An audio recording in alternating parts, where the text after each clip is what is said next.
balzuna, euren taldeko lehenengo mailako txerrendularia, urtekoa, eta derrepente ondo hasi zehara, baina bi aste hauetan oso minutu. Dator maiorik.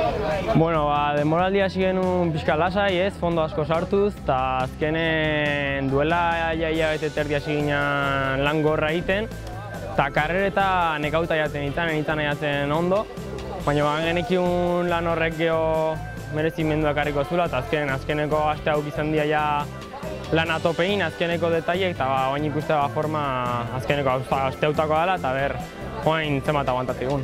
Lehenengo urteko izan da, zaila da Oiarrekin lehiatzea, eta zuen bi karrera oso horretan, bai zantzikutz, azkeneko autopan, eta bai Urrakin, Euskaldunean oso ondo ibiltzea.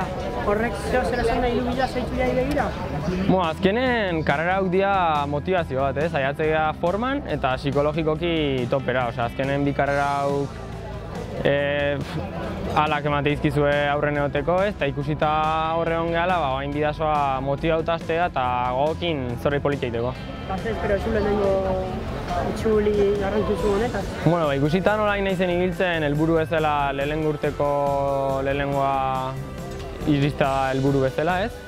Eta azkenen gehore bai, hor dauden beste sailkapen batzuk ez, Gipuzkoarrena bai Euskaldunena, aldan aurrena egotea eta ikastea zer den itzuli bat, eta beste urtetako ikasten jarraitza.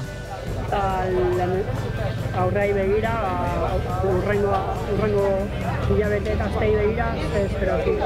Orain, dana dependituko ez, formak noiz arte dira, baina orain bidazoa daukeu, gero ez dakigu Nafarroko itzulia guazen, eta gero bai, txapelketak prestatzea izangoa helburutzat, eta gero bai, ja temporada aurrai joan nenen, beste pueston bat horra aurren disputatzea dauken aukera.